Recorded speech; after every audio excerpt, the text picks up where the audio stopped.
Welcome to My Forever Home, the podcast. I'm Frances Cosway and I've helped hundreds of people create forever homes. I can't wait to share the journey with you. So let's start. Welcome to episode 8 of Bathroom Design Essentials as part of the Your Forever Home podcast. This episode, I welcome back Richard Earp from Earp Brothers, the amazing tile distributors in Australia. And this time we are talking about grout and what you need to know. And look, grout is one of those small details. Often it's forgotten about, often if it's an afterthought, or it's left up to the tiler to decide on the type of grout and the colour of grout. Please let that not be you. I really wanted to make sure that we covered off an episode on grout because I have seen some absolutely disaster bathrooms simply because the tiles have been incredible, but the grout has been a disaster. Shocking outcomes where the colour of the grout has not been taken into consideration and the overall outcome is far less than ideal. I've seen very, very unhappy clients where they have really gone to a lot of expense on their tiles and the grout has really let the entire thing down. So in this episode, Richard and I chat about the different types of grout, what you need to be mindful of when you're choosing your grout, and making sure that it really is not an afterthought. When we're working with our clients, we actually make sure that we are choosing the colour of the grout and the brand of the grout for our clients so that it is not something that needs to be at the last minute, let the tiler do it, and choose the grout colour. So I really want you to walk away today understanding why this needs to be done early on and just understanding the different types of grout and why it may be important for you to actually spend a little bit more money on getting a really good quality grout, and really the increased cost is negligible. So I welcome back Richard. He is the Managing Director of Earp Brothers. They are amazing tile suppliers with offices on all down the East Coast and an office soon to open in Adelaide. He's such a passionate man. He's so passionate about tiles and his knowledge is just amazing. And you'll hear it in this episode, even when he's talking about grout, just how incredibly passionate he is about getting the overall outcome for clients right. So with no further ado, I'm going to introduce you to episode 8, Grout and What You Need to Know with Richard Earp and myself. All right, so back again for episode 8 of the Design Essentials or Bathroom Design Essentials podcast for the Your Forever Home podcast series. And I've got Richard Earp back from Earp Brothers. And because we get asked so much about grout, I thought I'd invite Richard as the tile and grout expert to talk about grout. Often it's an afterthought and it can really affect the outcome of a job and the outcome of a space. And I don't know how many times I've actually walked into a room, into a bathroom in particular, and they've used really high quality tiles. They've got beautiful cabinetry and the grout is just absolutely terrible. And it just completely compromises the whole job. So I really wanted to have an entire episode just on grout to give you some information around the different grout types. I'll talk a little bit about how you can choose your colours and what you're sort of looking for to choose your colours, but you don't want to compromise the entire job by getting your grout wrong. So I've invited Richard back to talk about grout and that not all grout is the same. Welcome back, Richard. How are you? Hi, Frances. How are you? I'm good. So grout, I know we were going to touch on this in our tile, but I thought because it's such a tile episode, because it's such a important aspect to finish off the job and make sure that all this investment that you're making is going to all come together, and grout being such a small thing can really make or break the end result. So in my view, not all grout is the same. Can you walk through some of the key differences that are between the different grout types? So what are the different grout types? And when you may use one over another? We'll we'll start with the grout. Yeah. So it's very valid. I mean, we spend so much time getting our design and this right and that right, and the thing we live with is the grout in between each of the tiles. It's sort of funny. You buy the best tiles and put the wrong grout in. I think that the best way to describe grout is it's basically a calcium carbonate cementitious material, and you'll get various qualities. So we talk about a superfine, and what that is it's a crushed grout, and what they do is they actually pulverize it into a talc rather than being a sanded. So you'll get what they call superfine grout, then you'll get sanded grout, and then you'll get epoxy grouts. There are a couple of, I suppose, variant in between there. So there are some super quality grouts that are almost epoxy sort of level. And they're a really good compromise if you don't want to go the whole epoxy route. In bathrooms, in showers, you will find you can get a matching epoxy grout to a superfine grout. And sometimes in a shower recess, it's worth putting in an epoxy. You can find that most of your tilers can install epoxies, but you need to be very mindful of what you're installing the epoxy grout with. So you can't use epoxies with all product. All right. So let's just go through those three different types. So you've got epoxy grout. So can you just walk through then what an epoxy grout is? And you're saying that we'd use it in wet areas. I mean, it's better if you use So how about we start at the beginning, which is a superfine grout, where we actually crush the aggregates down to a talc. The reason we use a superfine is because when we're installing handmade materials or more fine materials like marbles and what have you, sanded grouts can actually scratch the surface of some of these materials. The other reason is a superfine grout, with many of the joints we're using today, we're getting really, really small joints, 1 mil, 1.5 mil joints. So the sands don't actually get right in and make the protective layer between the tiles as they should. So a superfine grout is excellent because it's a really fine paste. It gets right into the nooks and crannies of all the different joints. And when it dries, you end up with a finer surface to manage. When we use superfine grouts, it's recommended to use boosters with them. So rather than mixing it with just water, we actually add components to it which are called boosters, grout boosters. And grout boosters basically make that set so that it is less absorbent. So our grout joint, after it's dry and the water goes on it, it's very difficult for the water to penetrate into the grout, therefore making it harder for molds and what have you to grow onto. Attach themselves onto. One thing about the superfine grouts is when we're using boosters with them, fantastic. But you'll generally find that these grouts can't be used on wide joints. So you use superfine grouts on smaller joints, but you'll need to use a wide joint grout for those types of joints where we actually open it up to 3 to 4 to 5 millimeters. When we talk about sanded grouts, we're talking about pretty much that. It's washed sand. And we're using cementitious materials with it. And when we put it onto the balcony or down the drive or on the outdoor areas or in the living areas, these generally can not be as robust as superfines. So they're generally more absorbent. So we should use grout boosters with these as well. Sanded joints, sanded grouts. For me, I find sanded grouts work with your typical 3 mil joint on a floor, but I would never put them down without using boosters because the floor cops an absolute hiding when it comes to cleaning and dirt and mopping. So my preference would always be to use a booster in the floors as well. Something to consider on both those topics, whether we use superfine or whether you're using a sanded grout. When we use them, be careful of using coloured joints or coloured grouts with materials that have moisture absorption. So if we're using terrazzos or if we're using cement tiles like acoustic tiles, or if we're using terracottas or if we're using marbles, be very, very careful of any coloured grouts that you may use. And because when they put colour in grouts, it's an oxide, and those oxides can bleed into the raw materials you're putting them with.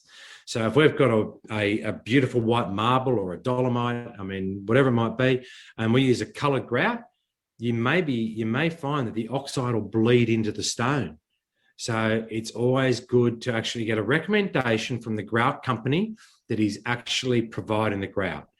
And Ardex, or whether it be Mapai, are two very reputable companies that we use. Both these companies have excellent grout ranges and they have excellent services in the background.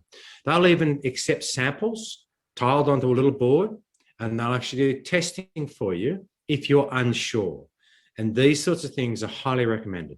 Well, that's fantastic. But again, that goes back to a quality supplier that is really backing their product and able to then assist the client as much as possible. So that's fantastic. I mean, Ardex and Mapai are the ones that I use the most as well.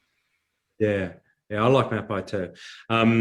I think that the fact they've got those services there, they don't charge for them. Yeah, why wouldn't they're backing their product.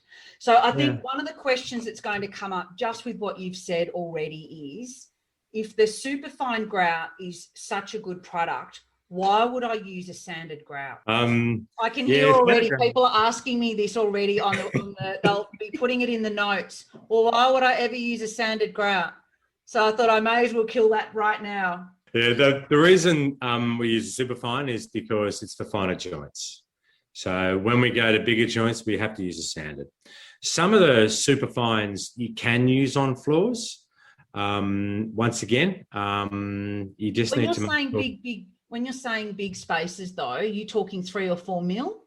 Or are you talking and 3 mil. Yeah, 3 mil. So superfine as well. If you put superfine white on a floor with a booster, you're probably asking for trouble. Yeah, okay. So it's really when you've got the wider joint. But again, if we go back to our tile episode and we're using really good quality tiles, we'd be wanting to use superfine because our joints are going to be under 2 mil anyway.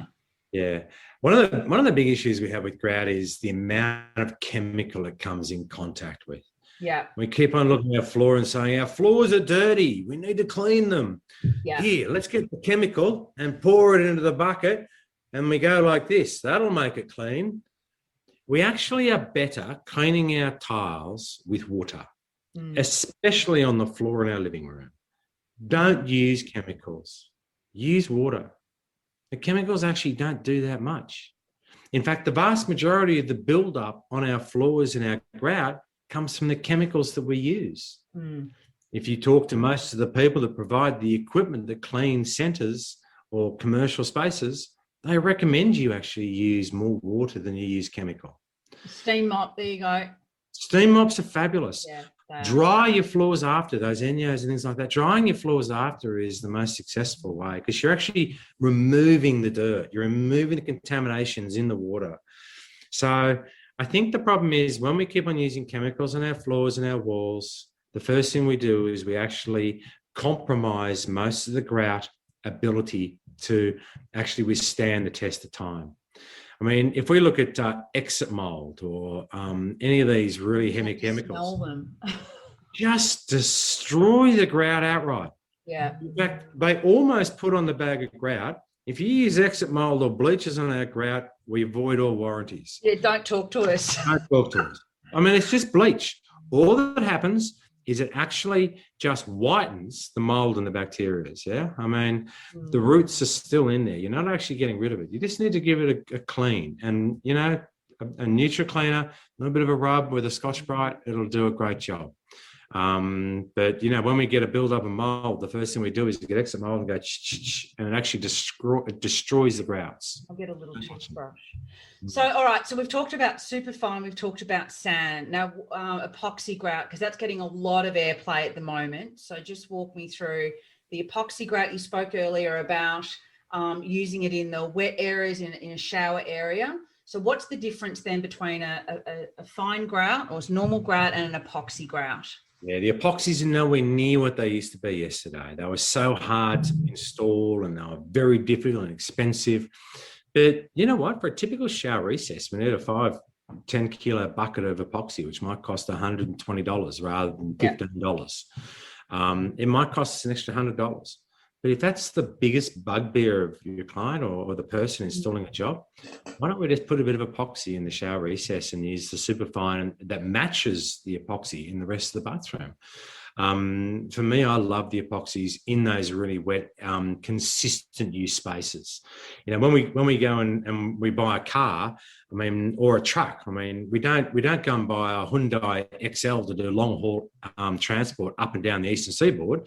We buy a truck because it's going to do the job. When we go to a shower recess, it's being used 2, 3, 4, 5 times in the morning, and the same in the evening, and all those oils and shampoo and soaps that you're washing off your skin dry on the surface. And the first thing we do is we get chemicals and we squirt it and we rub it down and we try and get rid of them. But the reality is we're doing mostly damage to the grouts. So the epoxy in those areas, it's highly recommended. It's not a big... The epoxy is stain resistant, because that's what people get so paranoid about, is all the grout is going to stain. And that's when I recommend an epoxy, because it's stain resistant and you don't need to seal it like you would a traditional grout to, you know, make it more resistant to those stains. So that's why you use an epoxy grout in those areas. So that's why you'd spend a little bit more money. You can be rest assured it's not porous and it's not going to absorb any of those, well, the stains, the build up of soaps and all that sort of stuff. Yeah. And those soaps, I mean, you know, you get hard stains in showers. I mean, you know, you can contact us at any time for our cleaning schedules, but the cleaning schedules, they go through these processes, and we go through, you know, all the things that build up on like all the soap scum, and the oil on your skin is what you use the soap to remove. So all you're doing is you're putting it on the tiles and the grout. So we've just got to work out how to remove those from the tiles and the grout. What generally happens is, you know, oh, I don't know what's on there, so I better use a really heavy chemical to remove it. Now, we don't go cleaning our windows with oil. We use a glass cleaner because it's specific to glass. So what do we use in a shower? We use a neutral-based cleaner, a Scotch-Brite. We need to give it a bit of a rub every so often, every couple of weeks, every month. Give it a rub down with a Scotch-Brite while you're having a shower, and fantastic. You know, just with the shower water, it'll make a massive difference. Interesting. I don't actually use any chemicals. I use all the special sort of microfibers and the other sorts of cloths that you can use, and that takes off all the soap scum. And I don't use chemicals at all, and it's brilliant. Same. I don't use cleansers on my face for the same reason. Just get a special cloth, and it does the job. Exactly right. You know, I mean, I actually love cleaning our floors at home with water, and I get one of the old towels, or preferably my son's or my daughter's, not mine. And I actually dry the floor so that, you know, the floor is, you actually put the towel in the wash, comes back brand new. But I mean, you've just removed all the contaminations in the water that's also laying on the floor. Yeah, that's right. Yeah. So is there really a big difference then between the different brands? Now, I don't mind talking about brands here because I think it's important. So Mapei and Ardex we've spoken about. So do you feel, you know, why would you choose? We've spoken about the type of grout, but is there a particular brand that you feel really is one that's definitely reputable and worth using? We spoke about Ardex and Mapei having this awesome customer service. They're obviously really backing their products. You know, sometimes I personally need to choose. My first port of call is Mapei and then Ardex. And sometimes I will need to go to another brand because I can't get the right color. And look, my tiler, when I was building my house, he actually mixed the colors to get the color that I wanted to match the tile. But a lot of tilers will not do that. I kept a record of the percentage of each. And so are there brands that you really think are the go-tos? Yeah, look, I think those two are pretty much in every tile shops. I mean, there are 40 brands of tile adhesive and grouts in Australia. I think it doesn't really matter which grout you may wish to use. You need to make sure they service you. If they're not talking to you, if they're not communicating to you, I don't know. Maybe it's a good indication they're not on the ball. But I think a lot of people are going to go with the grout that their tiler says, well, I use this brand, whether they're getting, you know, a discount on that brand or whatever it is. As interior designers, we will always specify the grout that goes with our tile specification, and that's always on the specifications list. And we will make sure that the tiler is going to use that. We're not going to be using something else. Well, Francis, I suppose a valid point in this area is to do with the matching silicons. If you've got a grout and you're doing your grouting and you're not silasticing the corners, it's going to be a disaster. So if the grouts don't have matching silicon, find one that does. And I think you're really talking about a limited shelf option then. You're really talking about probably 500. Yeah, and then you're getting into the realms of corkers, because a lot of tilers don't do the corking, and you'll get a special corkering, which I always prefer to do because I think that's an art in itself. It is. They use a lot of B&L products who don't make the grout that I'm aware of. So then it's a completely different product of grout versus a corking product. So, I mean, Ardex do the matching, and Mapo as well. Yeah. I think construction chemicals, I mean, Davco, Parex, I mean, there's probably a half a dozen brands that we could rattle off and know that they're good brands and reputable people. But it comes down to, are these people talking to you about your job when you're making these selections, and are they genuinely interested in your outcomes? Yeah. If they're not, find one that is. And I think that's a really good point about having a company that's doing the grout as well as the corking colors, the silicons, because they do need to match, and they're always called the same thing as well. So it's really easy to find the matching corking color. So I think that's a really, really good tip for people out there. So I've got here that people worried about using light colored grout on floors, and you spoke about it again, if you're going to use a fine white. Do you suggest sealing or choosing a dark color grout, or just go for the epoxy? I'd if you wanted to go to a light color, you have to go to epoxy. Yeah. I would never put white colored grout on a floor. No, I don't either. I never do either. It's just not an option. So if that was to be a choice of a client or a person doing a renovation, I would definitely suggest you use epoxy. And if you're not wanting to use epoxy, then your white will be grey. It's just a matter of time. So I think neutral colours in floors are good. I've generally seen on floors over my lifetime, people who clean their floors, you will get wear areas, the grout is slightly different colour than somewhere else, but it's not really noticeable. I can't actually ever remember going to a job and saying, oh, the colours, grout's different to there.